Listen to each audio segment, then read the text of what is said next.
sun was setting, casting long shadows across the quiet suburban street as the Smith family, David, Sarah, and their 2 children, Emma and Jack, pulled up to their new home. The house was a charming, century-old Victorian with a wraparound porch and a steeply pitched roof. It was a dream come true for the Smiths, a fresh start in a beautiful neighborhood. As they stepped out of the car, Emma and Jack stared at the imposing structure with a mix of awe and trepidation. The house was enormous compared to their old apartment, and the overgrown gardens seemed to reach out to them like gnarled skeletal fingers. David, smiling. "Well, kids, what do you think?" Emma, hesitant. "It's big." Jack, wide-eyed. "And kind of spooky." Sarah, laughing. "It's not spooky, Jack. It's a little old, that's all. We'll make it cozy in no time." The family spent their first evening exploring their new home. They marveled at the ornate details, the creaky wooden floors, and the antique fixtures. Despite its age, the house had a certain charm that drew them in. As night fell, David and Sarah tucked their children into their beds in their respective rooms. The kids were apprehensive about sleeping in unfamiliar surroundings, but the promise of a fresh start had them excited.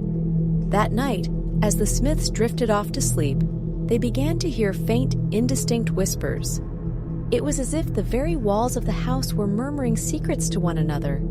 They dismissed it as a figment of their imagination, blaming the unfamiliarity of their new surroundings. Days turned into weeks, and the Smiths settled into their new life.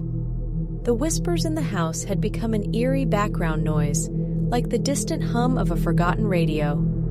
They found solace in the company of their friendly neighbors, the Bennetts, who welcomed them with open arms.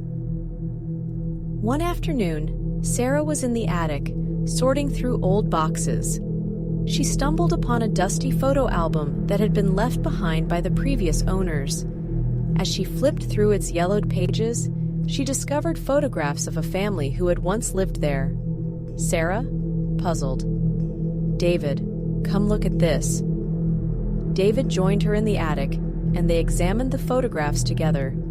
They were images of a happy family, parents with 2 children, living in the house many decades ago. As they continued to flip through the album, they noticed something peculiar. The family's expressions grew progressively somber in each photograph until the final picture, where they all looked terrified. David, uneasy. "This is strange, Sarah. Look at their faces in the last photo. It's like they've seen a ghost." Sarah, nervous. "I know, David, and there's something else. It's the same family that the Bennetts mentioned when we moved in. They said they left in a hurry, but they never mentioned why." That night, after putting the children to bed, David and Sarah were awoken by the whispers once again. This time, they were more distinct, sounding like hushed conversations in a language they couldn't understand. The couple lay in bed, exchanging worried glances. The Smiths decided it was time to uncover the source of the unsettling whispers. They reached out to a local paranormal investigator, Professor Richard Blackwood, who was renowned in the field. Blackwood arrived at their home with his equipment, ready to investigate. Professor Blackwood, professional. "I've heard stories about this house, but I'll need to conduct a thorough investigation to determine if there's any paranormal activity." The investigator set up his equipment throughout the house, including audio recording devices to capture the whispers. As night fell, the family and Professor Blackwood gathered in the living room, anxiously awaiting any signs of the supernatural. Hours passed in silence until, suddenly, the room grew icy cold and the whispers intensified. The audio recording devices began to pick up the eerie voices, now clear and distinct. Voice 1, whispering, "Why did you leave us here?" Voice 2, whispering, "They must pay for what they've done." The Smiths and Professor Blackwood exchanged terrified glances as they listened to the spectral voices. Professor Blackwood, stunned. This is unprecedented. I've never encountered anything like this. The investigator decided to conduct a seance to communicate with the restless spirits. The family held hands around a table as Professor Blackwood chanted incantations and attempted to make contact. As the seance continued, the room grew colder and a feeling of dread washed over them. Suddenly, the table trembled and an otherworldly force seemed to take hold.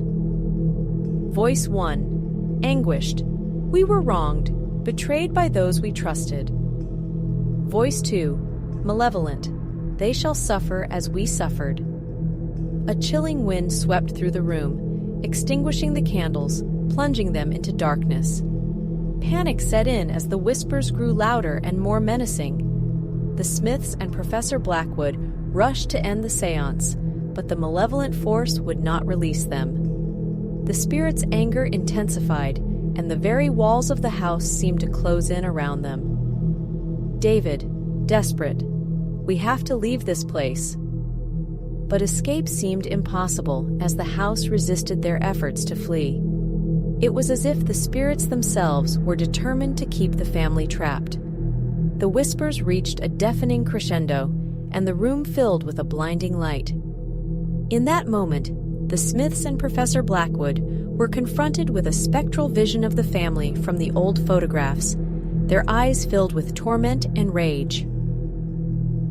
Voice 3, hollow. You must pay for our suffering. The family and Professor Blackwood were overcome by the vengeful spirits, their screams echoing through the house as they became a part of the haunted whispers in the shadows.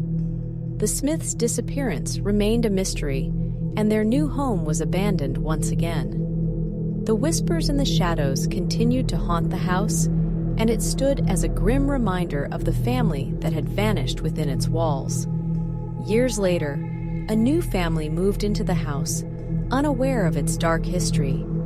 The whispers in the shadows would persist, their secrets locked within the confines of the old Victorian. And the spirits, forever tormented, would continue to seek retribution from those who dared to call the house their home. Thank you for tuning in.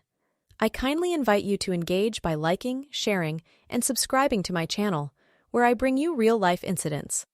Your support fuels my ability to craft more videos tailored to all of you. Thank you once again.